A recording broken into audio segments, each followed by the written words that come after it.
L'histoire de Bantougan. Avant que les Espagnols n'occupent l'île de Mindanao, vivait dans la vallée du Rio Grande un homme très fort, Bantougan, dont le père était le frère du tremblement de terre et du tonnerre. Or, le sultan de l'île avait une belle fille que Bantougan souhaitait épouser, mais la maison du sultan était loin, et quiconque irait porter la proposition de Bantougan aurait un voyage long et dangereux.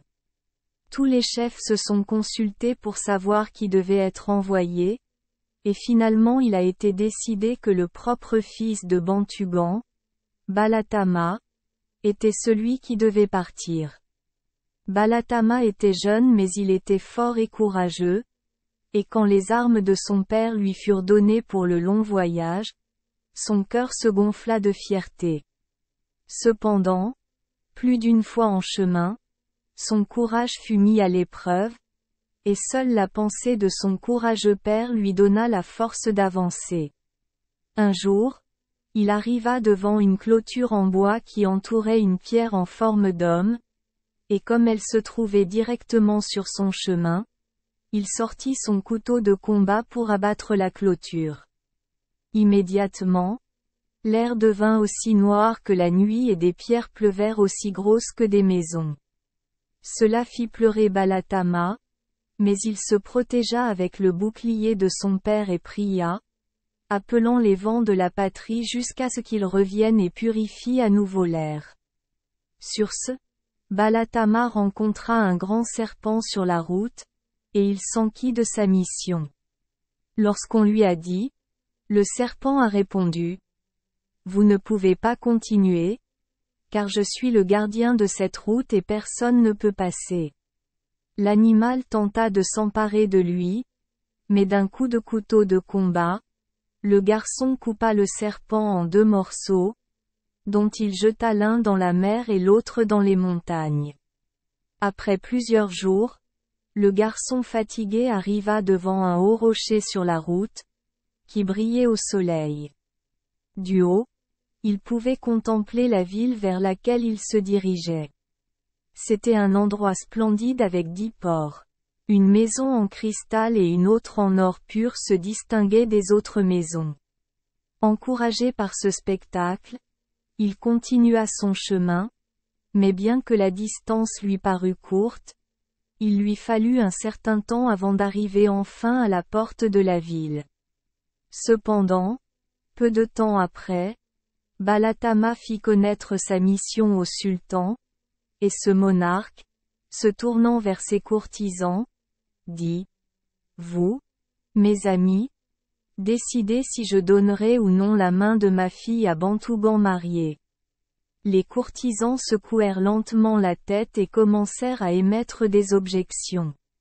L'un d'entre eux a déclaré: « Je ne vois pas comment les Bantouzous peuvent épouser la fille du sultan, car le premier cadeau doit être une figure d'homme ou de femme en or pur. » Eh bien, dit le fils de Bantougan, je suis ici pour savoir ce que vous voulez et pour dire si cela peut être donné ou non.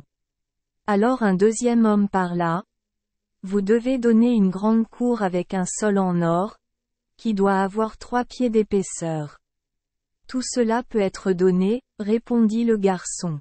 Et la sœur de la princesse de dire: les cadeaux doivent être aussi nombreux que les brins d'herbe de notre ville. Cela sera accordé, a déclaré Balatama. Il faut donner un pont en pierre pour traverser le grand fleuve, dit l'un d'eux. Et un autre: vous devez donner un navire de pierre, et vous devez changer en or toutes les noix de coco et toutes les feuilles du bosquet du sultan. Tout cela peut être fait, a déclaré Balatama. Mes oncles donneront tout, sauf la statue d'or, et je la donnerai moi-même. Mais je dois d'abord me rendre dans la ville de mon père pour le sécuriser. À cela, ils furent en colère et déclarèrent qu'ils s'étaient moqués d'eux et que s'ils ne produisaient pas immédiatement la statue, ils le tueraient. Si je vous donne la statue maintenant, dit-il, il y aura de terribles tempêtes, de la pluie et des ténèbres. Mais ils se sont contentés de se moquer de lui et ont insisté pour avoir la statue. Alors il a mis la main dans son casque et l'a sorti. Immédiatement, la terre commença à trembler. Une grande tempête s'éleva et des pierres grosses comme des maisons pleuvèrent jusqu'à ce que le sultan appelle Balatama pour remettre la statue de peur qu'ils ne soient tous tués. Vous ne croiriez pas ce que je vous ai dit, dit le garçon. Et maintenant je vais laisser la tempête continuer.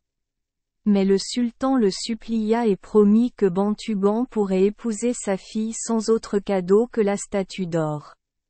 Balatama remit la statue dans son casque, et l'air redevint calme au grand soulagement du sultan et de ses courtisans. Puis Balatama se prépara à rentrer chez lui, promettant que Bantughan viendrait dans 3 mois pour le mariage. Tout s'est bien passé pour le garçon sur le chemin du retour jusqu'à ce qu'il arrive à la clôture entourant la pierre sous la forme d'un homme, et là il a été détenu et contraint d'y rester 4 mois. Vers cette époque, un général espagnol apprit que Bantughan se préparait à épouser la fille du sultan, qu'il résolut d'épouser lui-même. Une grande expédition fut préparée, et lui et tous ses frères embarquèrent sur son grand navire de guerre qui fut suivi de 10 000 autres navires. Ils se rendirent dans la ville du sultan et leur nombre fut si grand qu'ils remplirent le port, effrayant grandement les gens. Alors le frère du général débarqua et se rendit chez le sultan. Il réclama la princesse pour le général, disant que si la demande était refusée, la flotte détruirait la ville et tous ses habitants.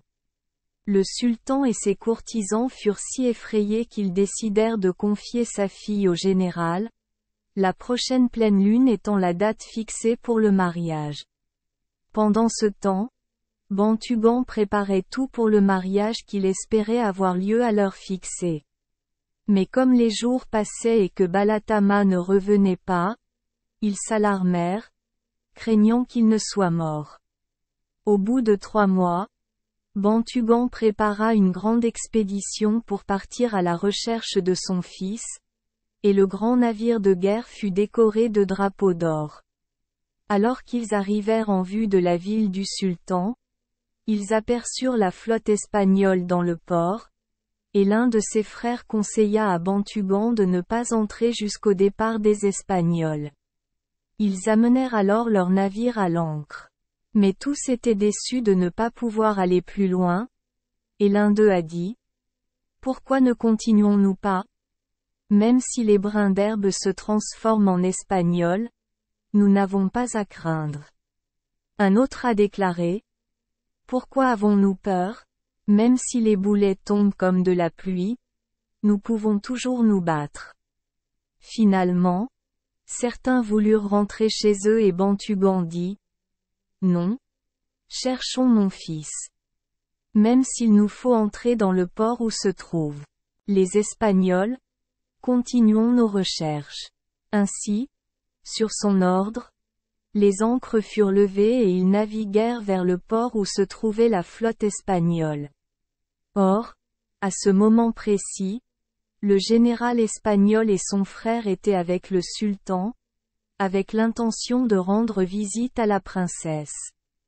Pendant que le frère parlait avec l'une des sœurs de la princesse, ils se dirigèrent vers la fenêtre et, baissant les yeux, ils virent les navires de Bantughan entrer dans le port. Ils ne pouvaient pas dire quel drapeau portaient les navires. Le sultan non plus ne le pouvait pas lorsqu'il fut appelé. Puis il envoya son frère amener son père qui était un homme très âgé, pour voir s'il pouvait le dire. Le père fut gardé seul dans une petite pièce sombre pour ne pas être blessé, et le sultan dit à son frère : « S'il est tellement courbé par l'âge qu'il ne peut plus voir, parler ou marcher, chatouillez-le dans les côtes et cela le rendra jeune à nouveau. Et, mon frère, porte-le ici toi-même, de peur qu'un des esclaves ne le laisse tomber et qu'il ne se blesse. » Alors le vieil homme fut amené, et quand il regarda les navires, il vit que les drapeaux étaient ceux du père de Bantugan qui avait été un de ses grands amis dans sa jeunesse. Et il leur dit que lui et le père de Bantugan avaient conclu il y a des années un contrat selon lequel leurs enfants et les enfants de leurs enfants devraient se marier entre eux, et que maintenant que le sultan avait promis sa fille à 2 personnes, il prévoyait que de grands problèmes surviendraient dans le pays. Alors le sultan dit au général, « Voici 2 prétendants à la main de ma fille. Montez à bord de vos navires et vous et Bantugan faites la guerre, et le vainqueur aura ma fille. » Les Espagnols ouvrirent donc le feu sur Bantugan, et pendant 3 jours la terre fut si couverte de fumée de la bataille qu'aucun des 2 ne put voir son ennemi.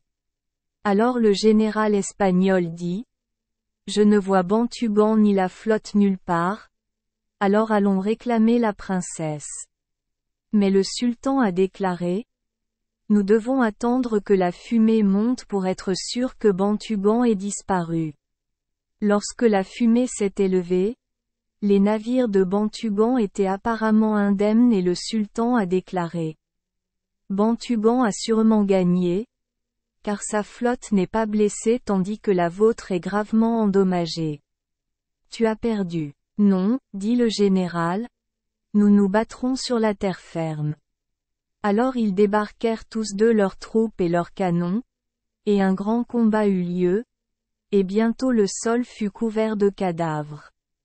Et le sultan leur ordonna de s'arrêter, car les femmes et les enfants de la ville étaient tués par les boulets de canon, mais le général dit, « Si vous donnez votre fille à Bantugan, nous nous battrons pour toujours ou jusqu'à notre mort. » Alors le sultan fit venir Bantugan et dit, « Nous devons tromper l'Espagnol pour le faire partir. Disons-lui qu'aucun de vous n'épousera ma fille, et après son départ, nous nous marierons. » Bantugan a accepté cela et un message a été envoyé aux Espagnols que les combats devaient cesser car de nombreuses femmes et enfants étaient tués. Il fut donc convenu entre l'Espagnol et le Bantugan qu'aucun d'eux n'épouserait la princesse. Puis ils repartirent tous les 2 vers leur maison. Cependant, Bantugan revint bientôt et épousa la princesse. Sur le chemin du retour, ils trouvèrent son fils et l'emmenèrent avec eux. Pendant environ 1 semaine, le général espagnol a navigué vers sa maison, puis lui aussi a fait demi-tour pour repartir, avec l'intention de prendre la princesse de force. Lorsqu'il découvrit qu'elle avait déjà été emportée par Bantugan, sa colère ne connut aucune limite. Il détruisit le sultan, sa ville et tous ses habitants. Et puis il partit pour préparer une grande expédition avec laquelle il devrait détruire complètement Bantugan et son pays également. Un matin, Bantugan regarda dehors et aperçut à l'embouchure du Rio Grande l'énorme flotte espagnole dont le nombre était si grand qu'on ne pouvait voir l'horizon dans aucune direction. Son cœur se serra, car il savait que lui et son pays étaient condamnés. Même s'il ne pouvait espérer gagner un combat contre un si grand nombre, il rassembla ses chefs et dit, « Mes frères, les chiens chrétiens sont venus détruire le pays. Nous ne pouvons pas nous y opposer avec succès, mais en défendant la patrie, nous pouvons mourir. » Ainsi, le grand navire de guerre fut de nouveau préparé, et tous les soldats de l'islam s'embarquèrent, puis, avec Bantugan debout à la proue, ils s'embarquèrent pour affronter leur destin. Les combats furent rapides et furieux, mais bientôt le grand navire de guerre Bantugan se remplit d'eau jusqu'à finalement couler, entraînant avec lui des centaines de navires espagnols. Et puis une chose étrange s'est produite. À l'endroit même où le navire de guerre de Bantugan a coulé, surgit de la mer une grande île que vous pouvez voir aujourd'hui non loin de l'embouchure du Rio Grande. Il est couvert de palmiers bongo et, au fond de ces montagnes, vivent Bantugan et ses guerriers. Un voilier Moro passant sur cette île est toujours scanné par les observateurs de Bantugan, Et s'il contient des femmes comme ils l'admirent, elles sont arrachées de leur siège et transportées au cœur de la montagne. C'est pour cette raison que les femmes Moro ont même peur de naviguer près de l'île de Bongo. Lorsque l'épouse de Bantougan vit que son mari n'était plus et que son navire de guerre avait été détruit, elle rassembla les guerriers restants et partit pour le venger. En quelques heures, son navire fut également coulé, et à l'endroit où il coula, s'élevait la montagne de Timako. Sur cette île densément boisée se trouvent des singes blancs, serviteurs de la princesse, qui vit toujours au centre de la montagne. Par une journée calme au sommet de la montagne, on peut entendre les chants et les chants des servantes de l'épouse de Bantougan. Merci les enfants des Esperluette Croisillon 39. Avoir écouté des contes de fées au jour Esperluette Croisillon 39. 8. Espérons que les histoires apporteront aux enfants des moments heureux et significatifs. Si vous aimez notre chaîne, veuillez appuyer sur le bouton S Esperluette Croisillon 39. Abonner, pour ne manquer aucune histoire intéressante. Je vous souhaite une bonne nuit de sommeil et de beaux rêves. Rendez-vous dans la prochaine histoire.